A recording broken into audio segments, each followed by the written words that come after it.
I just finished watching Daredevil Born Again.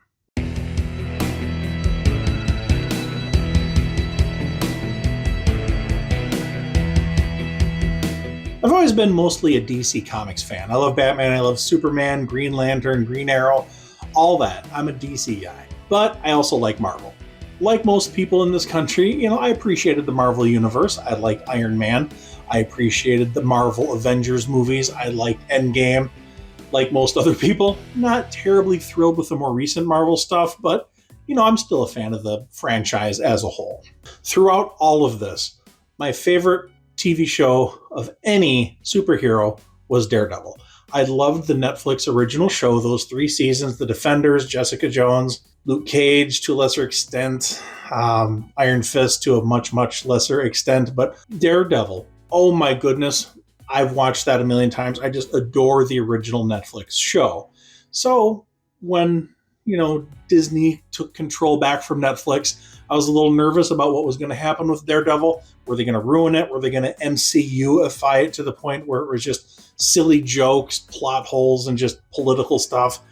And surprisingly, that really didn't happen. They mostly did justice to the original show. So there's some stuff I like, there's some stuff I don't like. First of all, the show takes itself seriously. Despite its flaws, the show is not lampooning itself. A lot of the modern Marvel stuff is self-parody. It just gets so silly. It's trying too hard for the comedy. It doesn't really land. They try to shove political messages in there because it's Disney. This new Daredevil show doesn't really do that, but apparently it almost did. Kevin Feige was apparently really, really horrified by what he saw with the original idea of this Daredevil soft reboot. They were going to do 18 episodes. They chopped it in half to 9 episodes, and most of what was planned was scrapped and they started over. That made me nervous and optimistic at the same time. Were they just going to cobble together some sort of Frankenstein version of the show where, different ideas are sort of stitched together and it, doesn't come off very well? Now that I've seen the show, I can see that there was a little bit of the Frankenstein-ness where some things did seem a little bit just too disjointed, but as a whole, the show took itself seriously. It tried to be a serious, dramatic show with R-rated violence and action and profanity. And it delivered on all that. Now, they have to acknowledge that it's been several years since the original Daredevil show, and things have changed since then.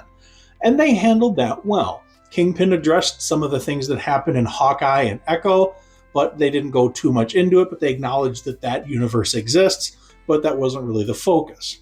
The show starts off with a bang. I love the beginning of the show. Foggy Nelson, Karen Page, and Matt Murdock. They're at a bar, they're celebrating, but shit hits the fan, and Foggy dies. Daredevil has this tremendous, although maybe a little bit too computer animated fight with Bullseye. It goes on for a long, continuous, quasi-uninterrupted shot. It's supposed to be uninterrupted, but you can kind of tell where the CGI edits are, but it looks great.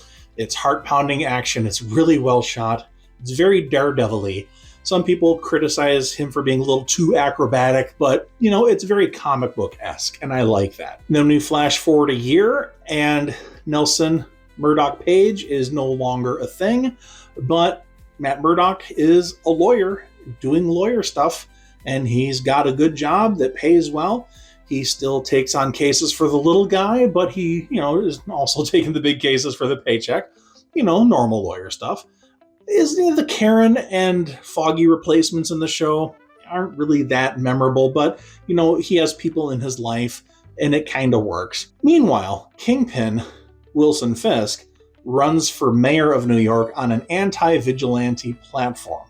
And that makes sense. In a world of superheroes with collateral damage, some people don't like superheroes, and some people don't like masked vigilantes. And after all the shit that people of New York have been through since Iron Man moving forward, maybe there's a little bit of post-superhero traumatic stress disorder where enough is enough with the big fights destroying the city. And here comes Wilson Fisk, the guy who really wants to take on these vigilantes, blames them for the problems of the city. What I really like is that the motivations of Wilson Fisk are less than clear. Is he really trying to improve the city? Does he really care about the city?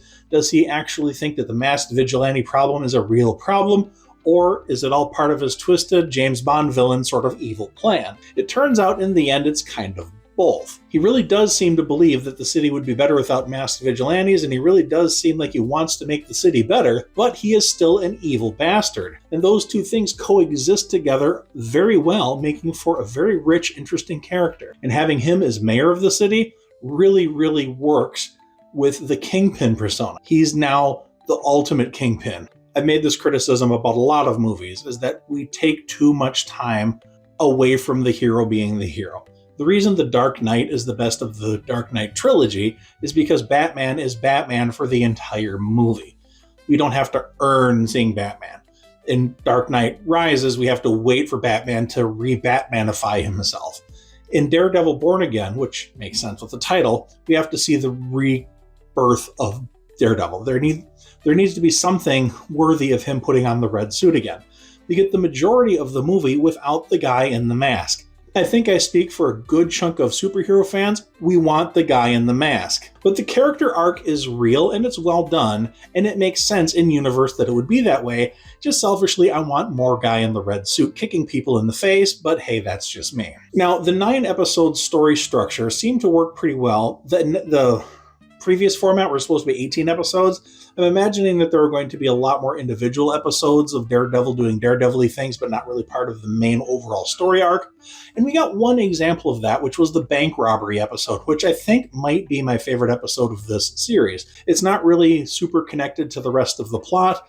Kingpin isn't even in the thing, but Daredevil, Matt Murdock, happens to be nearby a bank robbery, and he becomes one of the hostages, and he uses his superpowers in that situation, which I think is excellent. Cracking the safe, fighting the bad guys, it's all really well done, and I like the little tie-in to the wider Marvel universe where guy that works at the bank is connected to the Miss Marvel TV show. So there's those connections, that connective tissue, which I think is really nice. And the episode just works. It's a nice little pause from the main story to give us a little action and adventure, and then they resume the main storyline with the next episode.